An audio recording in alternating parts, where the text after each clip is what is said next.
आप सबका स्वागत है डीपर लाइफ बाइबल चर्च के बाइबल अध्ययन में। यीशु मसीह के नाम से आइए हम प्रार्थना करें। स्वर्गीय पिता, हम तेरा धन्यवाद करते आज के दिन के लिए। धन्यवाद करते परमेश्वर, एक बार फिर तू अपने वचनों को सुनने के लिए हमें यहाँ लेकर आया है। धन्यवाद करते परमेश्वर तेरी सहायता के लिए। तेरे वचनों के द्वारा तू हमारे मनों को प्रकाशित कर पवित्र आत्मा के द्वारा। प्रार्थना करते पवित्र आत्मा कि तू हमें अपने वचनों को पूरी रीति से सफाई से तू हमें समझा, ताकि हम सब के हृदय को, हर एक विश्वासी के हृदय को तेरे वचनों के द्वारा तू हमें छुएगा। यीशु मसीह के नाम से प्रार्थना करते परमेश्वर कि हम सब जागृत रहेंगे और हर समय यीशु मसीह की तरफ देखने वाले होंगे। यीशु मसीह के नाम से जो कमज़ोर है, जो तुझसे पीछे हट गए हैं, जब वो तेरे वचनों को एक बार फिर से सुनेंगे, उनकी आत्मा को तू जागृत कर परमेश्वर, ताकि वो तेरे वचनों के अनुसार जीने वाले हो। हम सबको तू आशीषित कर। धन्यवाद करते परमेश्वर, तूने हमारी प्रार्थना सुनी। प्रभु यीशु मसीह के नाम से मांगते हैं, आमीन।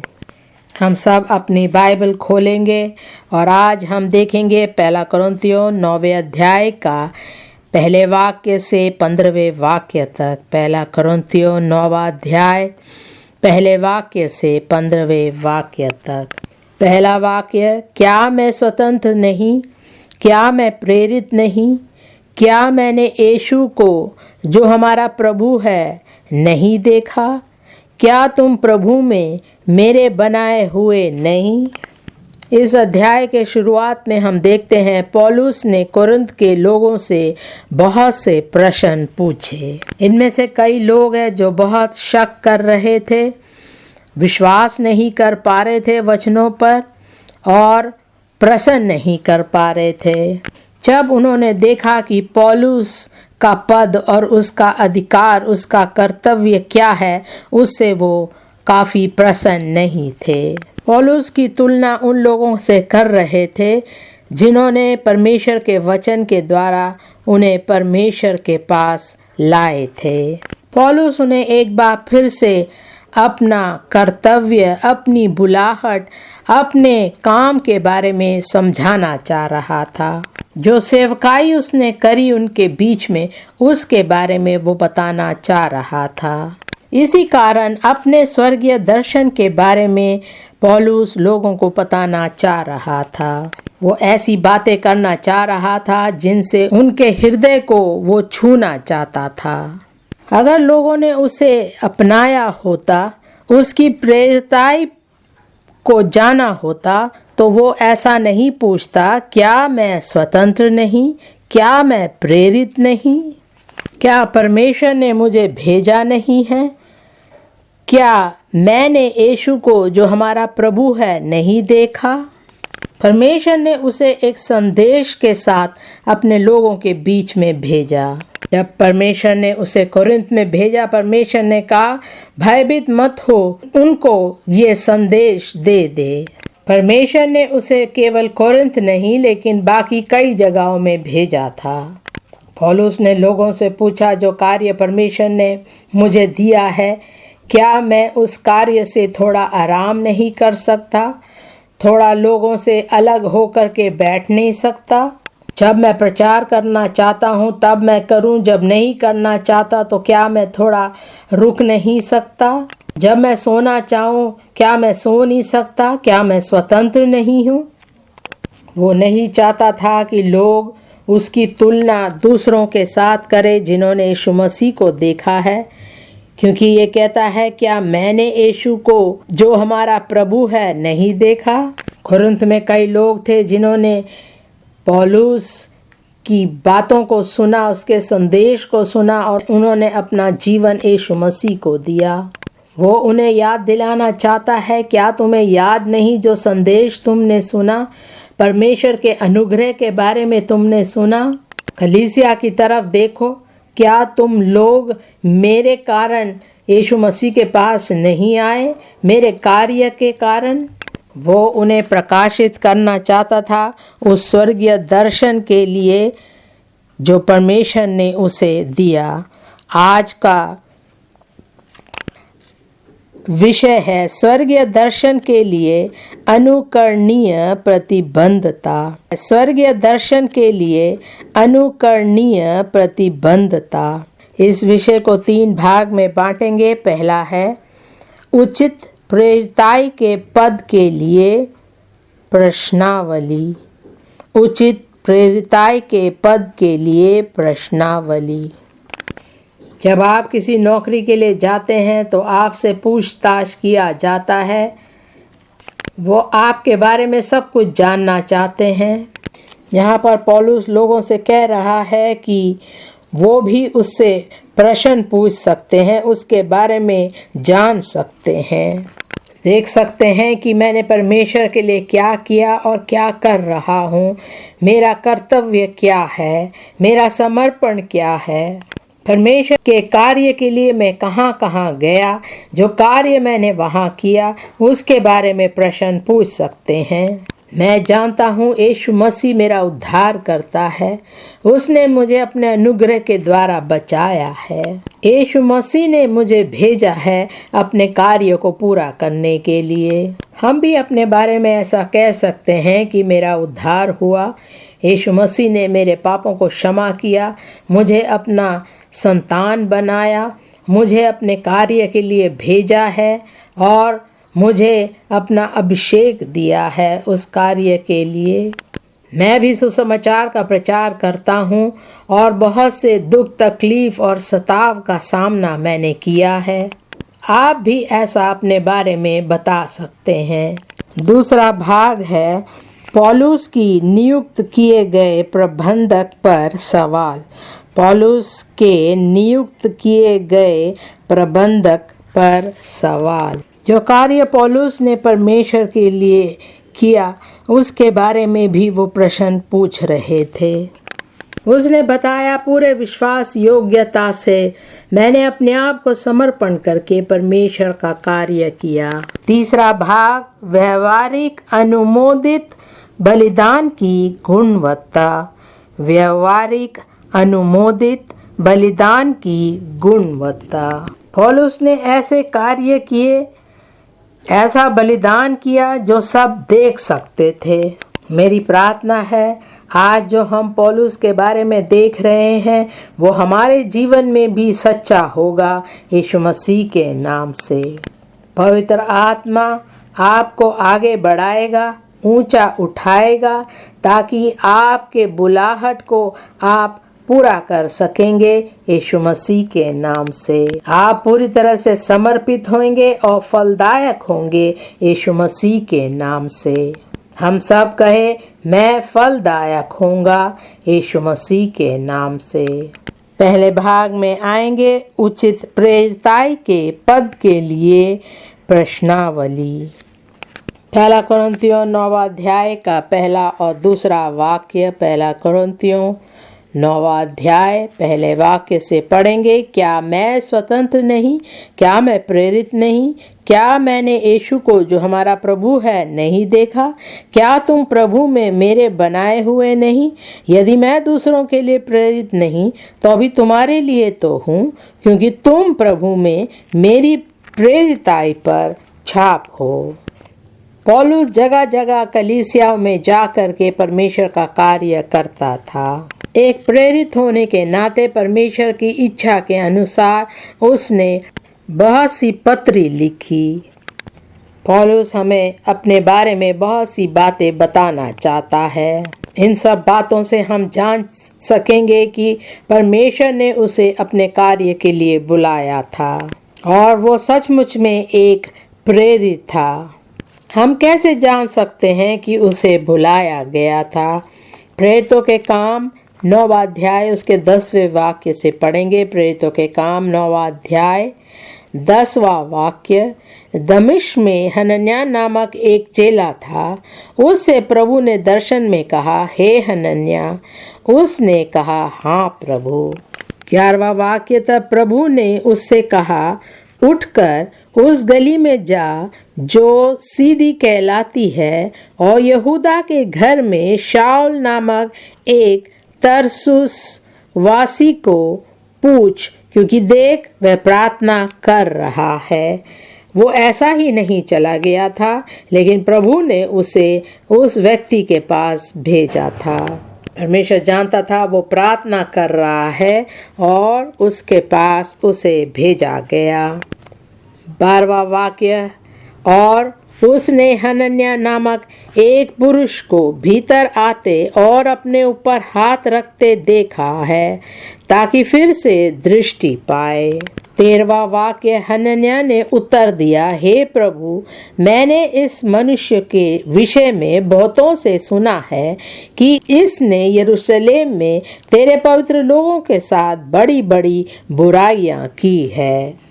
हनन्याह नहीं जानता था कि पौलुस को दर्शन मिला और उसने यीशु मसीह को अपना लिया है। उसने अपने पापों की क्षमा मांगी और उसका जीवन पूरी रीति से बदल चुका है। वो पौलुस के पिछले जीवन की ओर देख रहा था, जब वो एक पापी था और परमेश्वर के लोगों को सताता था और बहुत सी बुराइयां करता था। 14वां वाक्य, और यहाँ भी इसको प्रधान याजकों की ओर से अधिकार मिला है कि जो लोग तेरा नाम लेते हैं उन सबको बांध ले। 15वां वाक्य, परंतु प्रभु ने उससे कहा, तू चला जा, क्योंकि वह तो अन्य जातियों और राजाओं और इज़राइलियों के सामने मेरा नाम प्रकट करने के लिए मेरा चुना हुआ पात्र है। यीशु मसीह बताना चाह रहा था कि उसका जीवन अब बदल चुका है। वो पूरी रीति से परमेश्वर के कार्य के लिए निकला है। वो बिल्कुल साफ हो चुका है और एक चुना हुआ पात्र है। इस प्रकार हमने पौलुस के पिछले जीवन और अब वो कैसा है उसके बारे में देखा। आपके लिए भी एक प्रश्न है, क्या आप जानते आपका नया जन्म कब हुआ, कहाँ हुआ? क्या आपको याद है आपके पिछले जीवन को छोड़कर आपने पश्चाताप कहाँ किया था, कैसे किया था? किस प्रकार आपने यीशु मसीह को अपनाया और अपना संबंध यीशु मसीह के साथ जोड़ा? क्या आप दूसरों को इन बातों के बारे में बता सकते हैं? क्या आप कह सकते हैं आपकी पुरानी बातें सब छूट गई हैं और आप एक नई सृष्टि बन चुके हैं? क्या आप बता सकते हैं कि आपका जीवन पूरी तरह से बदल चुका है? क्या परमेश्वर आपके बारे में कह सकता है?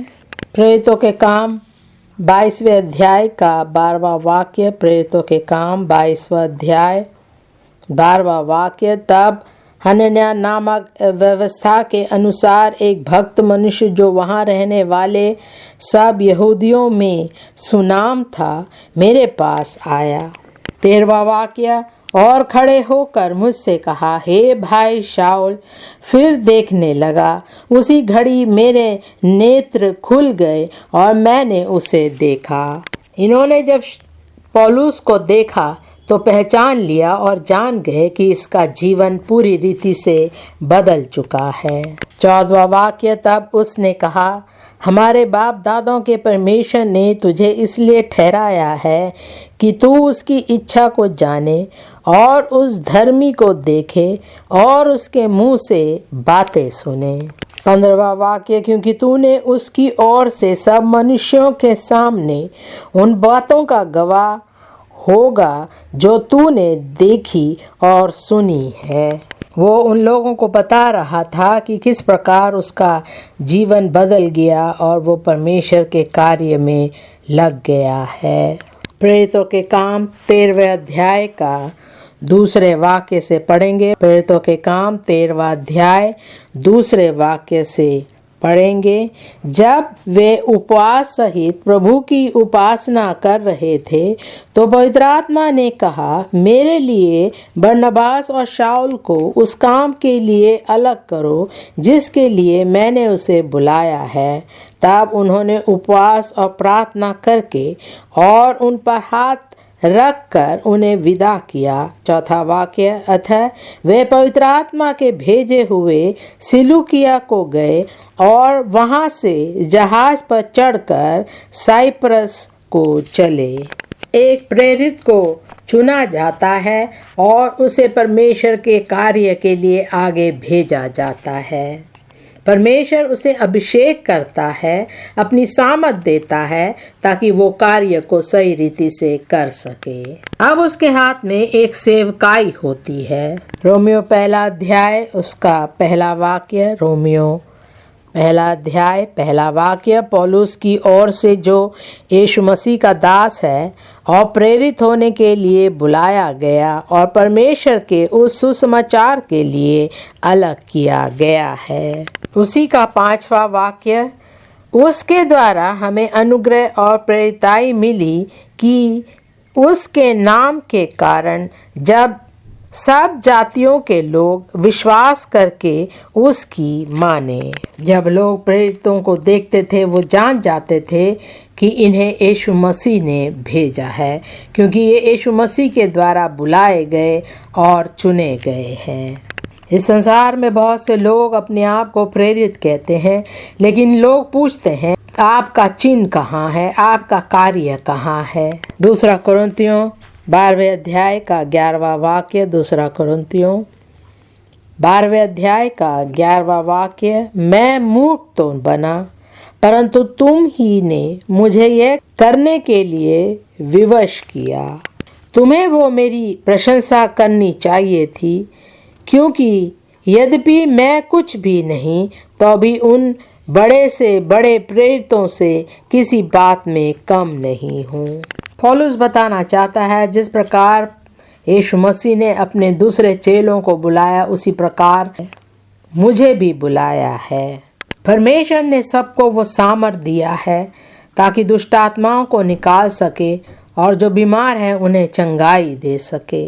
यीशु मसीह ने उन्हें अभिषेक दिया, उसी प्रकार मेरा भी अभिषेक हुआ। उसी का 12वां वाक्य, प्रेरित के लक्षण भी तुम्हारे बीच सब प्रकार के धीरज सहित चिन्हों और अद्भुत कामों और सामर्थ के कामों से दिखाए गए। जब हम पौलुस के जीवन को देखते हैं तो हमें देखने को मिलता है कि उसमें भी अद्भुत काम करने और सामर्थी काम करने का अधिकार था और सामर्थ था। गलातियों पहला अध्याय का पहला वाक्य। गलातियों पहला अध्याय का पहला वाक्य, पौलुस की जो ना मनुष्य की ओर से और ना मनुष्य के द्वारा वरन यीशु मसीह और परमेश्वर पिता के द्वारा जिसने उसको मरे हुओं में से जिलाया प्रेरित है। यहाँ पे पौलुस बताना चाह रहा है कि वो मनुष्य की ओर से या मनुष्य के द्वारा वो परमेश्वर के कार्य के लिए चुना नहीं गया था, लेकिन पिता, पुत्र और पवित्र आत्मा के द्वारा उसे प्रेरित बनाया गया। उसी का 15वां वाक्य, परंतु परमेश्वर की जिसने मेरी माता के गर्भ ही से मुझे ठहराया और अपने अनुग्रह से बुला लिया, जब इच्छा हुई कि मुझ में अपने पुत्र को प्रकट करे कि मैं अन्य जातियों में उसका सुसमाचार सुनाऊं, तो ना मैंने मांस और लहू से सलाह ली। गलातियों दूसरे अध्याय का 7वें वाक्य से पढ़ेंगे। गलातियों दूसरा अध्याय 7वां वाक्य, परंतु इसके विपरीत जब उन्होंने देखा कि जैसा खतना किए हुए लोगों के लिए सुसमाचार का काम पतरस को सौंपा गया, वैसे ही खतना रहितों के लिए मुझे सुसमाचार सुनाना सौंपा गया। 8वां वाक्य, क्योंकि जिसने पतरस से खतना किए हुओं में प्रेरिताई का कार्य बड़े प्रभाव सहित करवाया, उसी ने मुझसे भी अन्य जातियों में प्रभावशाली कार्य करवाया। पहला तीमुथियुस दूसरे अध्याय का 7वां वाक्य। पहला तीमुथियुस दूसरे अध्याय का 7वां वाक्य, मैं सच कहता हूँ, झूठ नहीं बोलता, कि मैं इसी उद्देश्य से प्रचारक और प्रेरित और अन्य जातियों के लिए विश्वास और सत्य का उपदेशक ठहराया गया। वो कहना चाहता है कि परमेश्वर ने खुद उसे कार्य के लिए उसे उपदेशक ठहराया। वो कहता है, मैं झूठ नहीं बोलता लेकिन सच्ची बात कहता हूँ।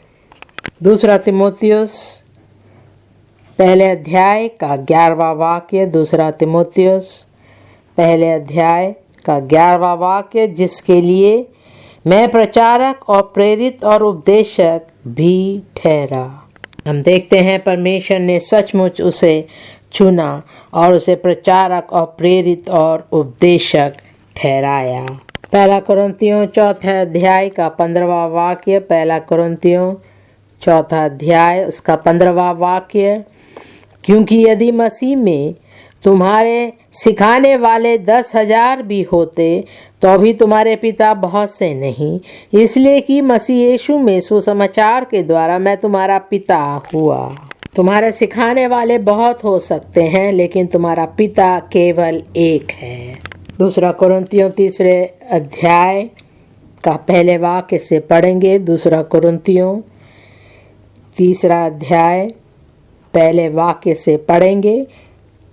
क्या हम फिर अपनी बड़ाई करने लगे या हमें अन्य लोगों के समान सिफारिश की पत्रियां तुम्हारे पास लानी या तुमसे लेनी है? हमारी पत्री तुम ही हो जो हमारे हृदयों पर लिखी हुई है और उसे सब मनुष्य पहचानते और पढ़ते हैं। तीसरा वाक्य, ये प्रकट है कि तुम मसीह की पत्री हो, जिसको हमने सेवकों के समान लिखा और जो शाई से नहीं परंतु जीवते परमेश्वर के आत्मा से, पत्थर की पट्टियों पर नहीं परंतु हृदय की मांस रूपी पट्टियों पर लिखी है। पौलुस यहाँ बता रहा है कि अगर तुम मेरे बारे में जानना चाहते हो, अगर मेरे बारे में प्रश्न पूछना चाहते हो तो मैंने पूरी रीति से तुम्हें समझा दिया है, पूरी रीति से बता दिया है। मेरे उद्धार से पहले मेरा अनुभव और किस प्रकार परमेश्वर ने मुझे बुलाया और अपने कार्य के लिए चुना है। मेरा संबंध परमेश्वर के साथ कैसा है और जो प्रकाशन मुझे परमेश्वर से मिला सब तुम जान चुके हो। पौलुस के नियुक्त किए गए प्रबंधक पर सवाल। पहला कुरिन्थियों 9वें अध्याय का 3 वाक्य से पढ़ेंगे। पहला कुरिन्थियों 9वां अध्याय 3 वाक्य, जो मुझे जांचते हैं उनके लिए यही मेरा उत्तर है। चौथा वाक्य, क्या हमें खाने पीने का अधिकार नहीं? क्या हमें ये अधिकार नहीं कि किसी मसीही बहन के साथ विवाह करके उसे लिए फिरे, जैसा अन्य प्रेरित और प्रभु के भाई और कैफा करते हैं? या केवल मुझे और बरनबास को ही अधिकार नहीं कि कमाई करना छोड़े? 7वां वाक्य, कौन कभी अपनी गिरह से खाकर सिपाही का काम करता है? कौन दाख की बारी लगाकर उसका फल नहीं खाता? कौन भेड़ों की रखवाली करके उनका दूध नहीं पीता? जब लोग पौलुस से प्रश्न पूछते थे, वो एक दूसरा प्रश्न डालकर उनसे जवाब लेना चाह रहा था, तब उन्हें अपने प्रश्न का उत्तर मिल जाता था। पूछ रहा था, क्या हमें अधिकार नहीं है?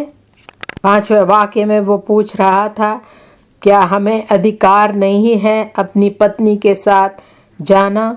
अगर वो चाहता वो भी विवाह कर सकता था, लेकिन उसने विवाह नहीं किया क्योंकि वो परमेश्वर के कार्य में उसने अपने आप को पूरी रीति से समर्पित कर दिया था।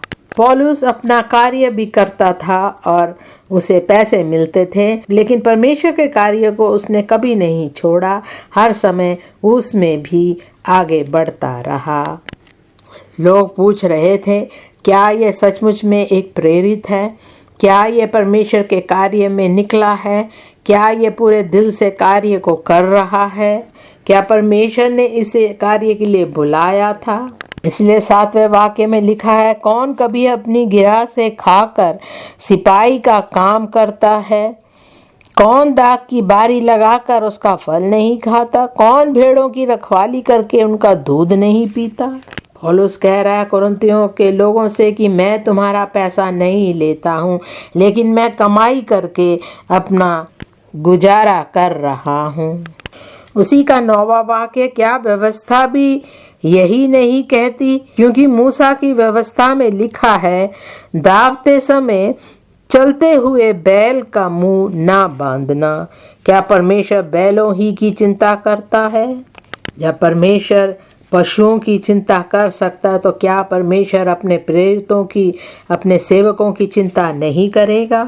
10वां वाक्य, या विशेष करके हमारे लिए कहता है, हाँ हमारे लिए ही लिखा गया, क्योंकि उचित है कि जोतने वाला आशा से जोते और दावने वाला भागी होने की आशा से दावनी करे।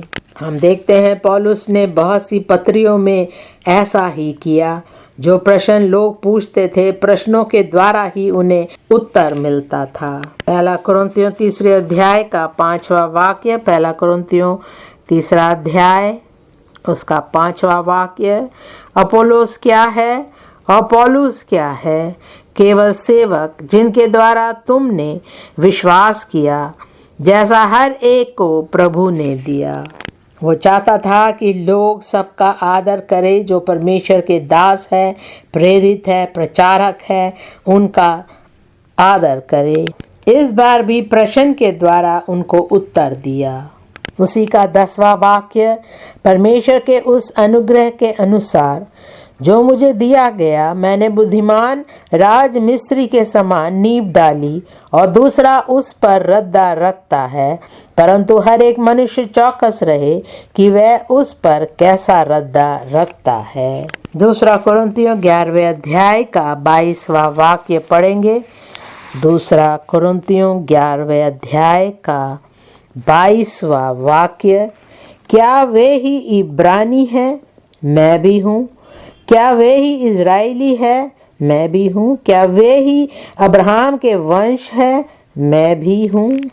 यहाँ पर भी वो प्रश्न पूछ करके उनका उत्तर दे रहा है। वो पूछ रहा है कि क्या मैं दूसरों से कम हूँ? 23वां वाक्य, क्या वे ही मसीह के सेवक है?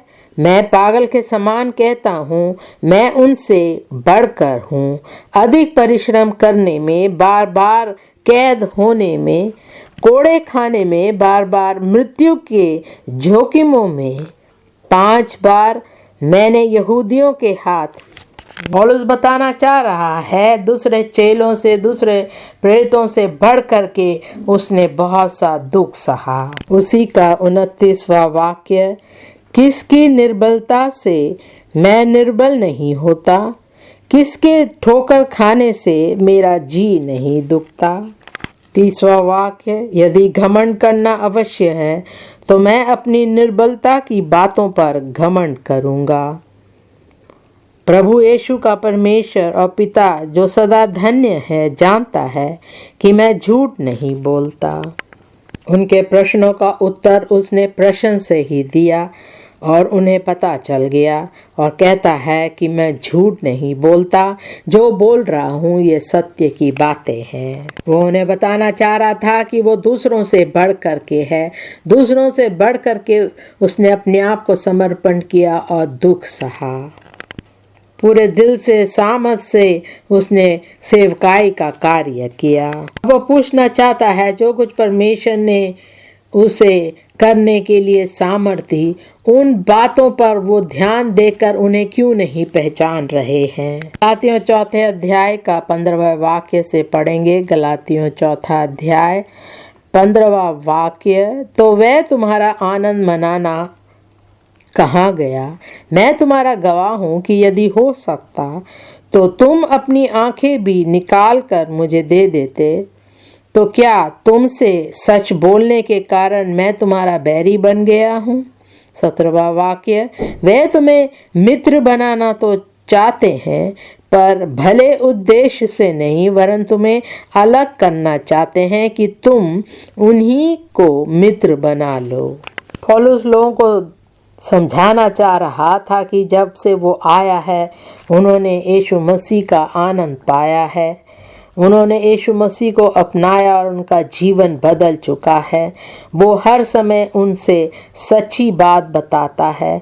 क्या इस कारण वो उसके बैरी बन गए हैं? वो उन्हें बता रहा है कि वो यीशु मसीह का सुसमाचार प्रचार कर रहा है। यीशु मसीह ही हमारा उद्धार करता है। जीवन, सत्य और मार्ग यीशु मसीह ही है। 15वें वाक्य को फिर से हम देखेंगे। लिखा है, तो वह तुम्हारा आनंद मनाना कहाँ गया? वो कह रहा है कि जब तुम मुझे देखते हो तो तुम इतना ठंडा क्यों पड़ जाते हो?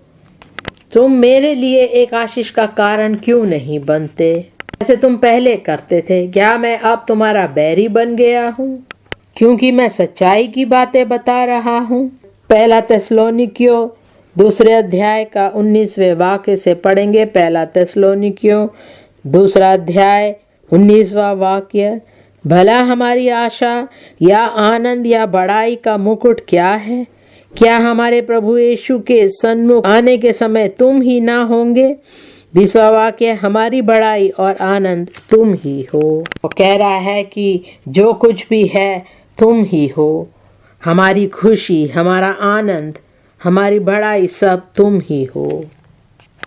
जब से पौलुस ने यीशु मसीह को अपनाया, उसके यहूदी दोस्त लोगों ने उसे छोड़ दिया। वो उसे भूल चुके हैं।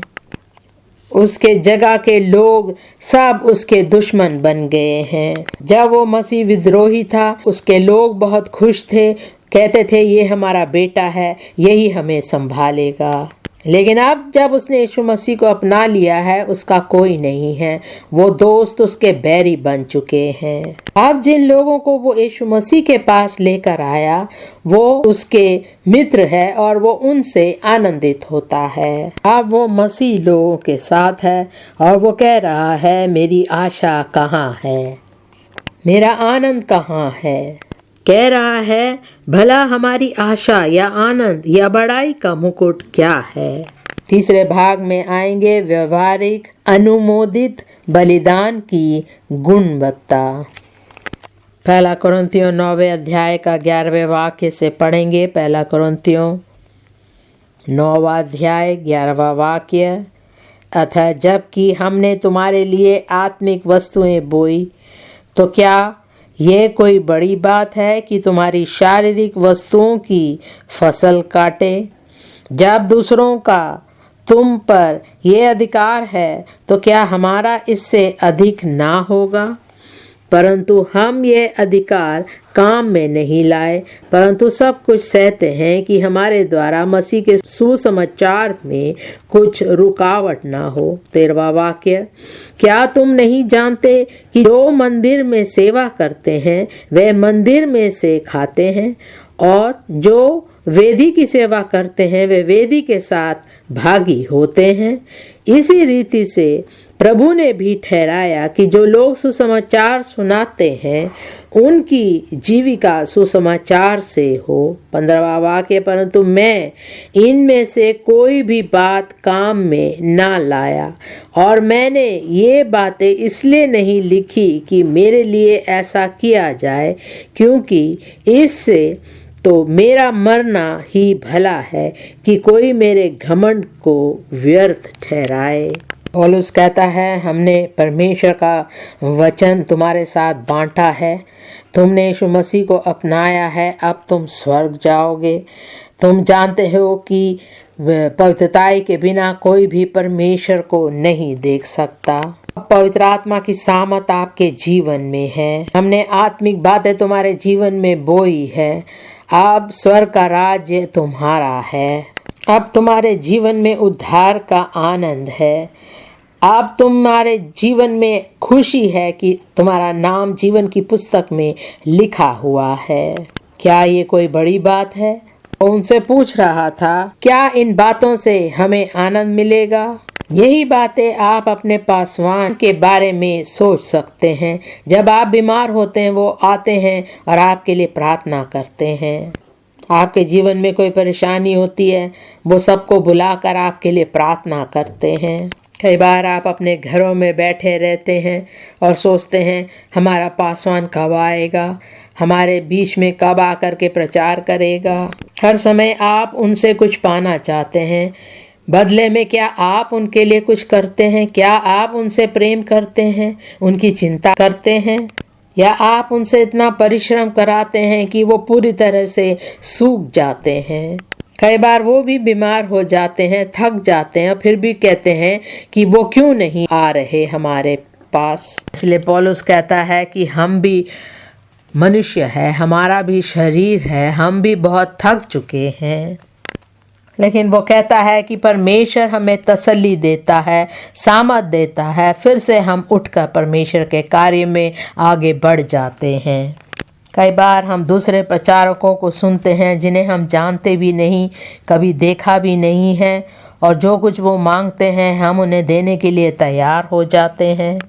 उनकी बातें आप सुनते हैं, आप जानते भी नहीं हैं वो कौन है, उनके सिद्धांत क्या है, लेकिन जब वो आपसे मांगते हैं आप उन्हें बहुत बड़ी रकम दे देते हैं जो आप अपनी कलीसिया में नहीं देते।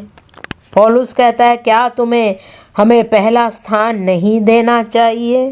कहते हैं परंतु सब कुछ सहते हैं कि हमारे द्वारा मसीह के सुसमाचार में कुछ रुकावट ना हो।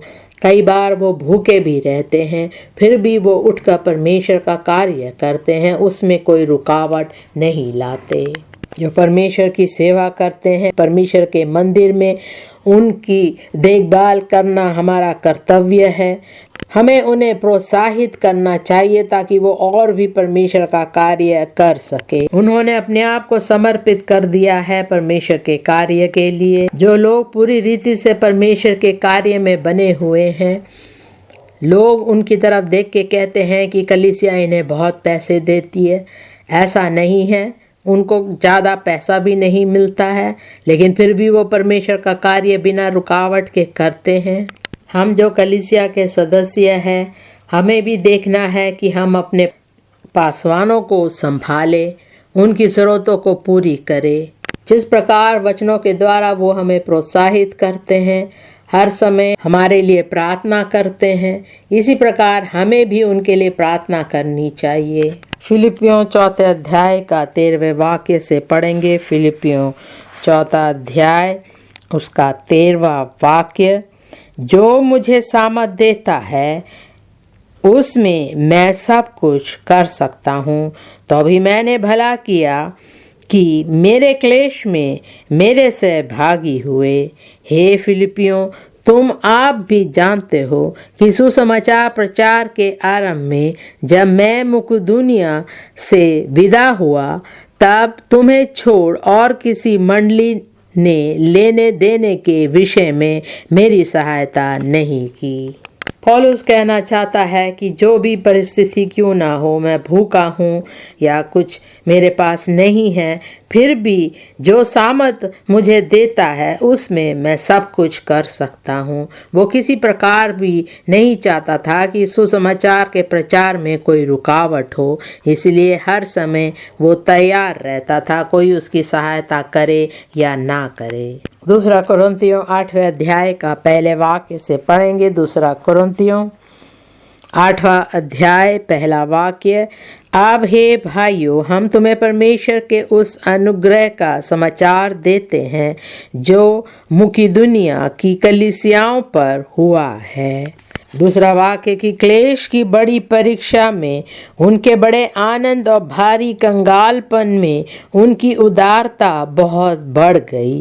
तीसरा वाक्य उनके विषय में मेरी ये गवाही है कि उन्होंने अपनी सामर्थ भर वरन सामर्थ से भी बाहर मन से दिया, और इस दान में और पवित्र लोगों की सेवा में भागी के होने के अनुग्रह के विषय में हमसे बार बार बहुत विनती की। 5वां वाक्य।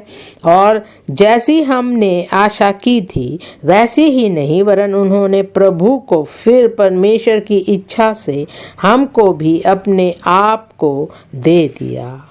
हमारी प्रार्थना है हम दूसरों की सेवा करेंगे, उनकी सहायता करेंगे यीशु मसीह के नाम से। परमेश्वर का कार्य, सुसमाचार का प्रचार हम सब के हाथों में सफलता पाएगा यीशु मसीह के नाम से। आइए हम खड़े हो जाए और प्रार्थना करें, अपने आप को समर्पित करें कि परमेश्वर आपकी सहायता करेगा उसके काम के लिए। हम प्रार्थना करें कि हम पूरी रीति से तैयार रहेंगे परमेश्वर के कार्य के लिए और परमेश्वर हमें लगातार सहायता करेगा यीशु मसीह के नाम से।